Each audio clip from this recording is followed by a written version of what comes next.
Hello everyone.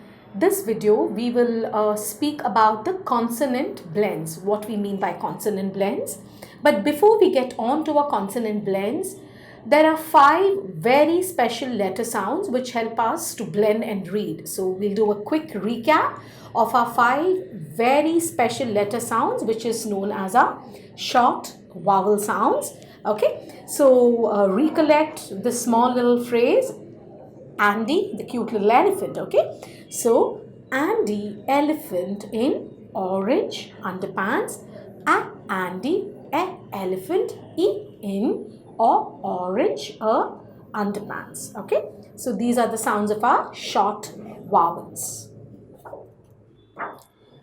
So, this video primarily we said we will look into what a blend is and primarily what we mean by a consonant blend. Okay, when two consonants, when they come together and you hear the sound of both these letters. Okay, so when you hear the sound of both these letters, then you say that the consonant has blended. Okay, the words which has consonants before the short vowel and you can hear the sounds, then we say it is a consonant blend.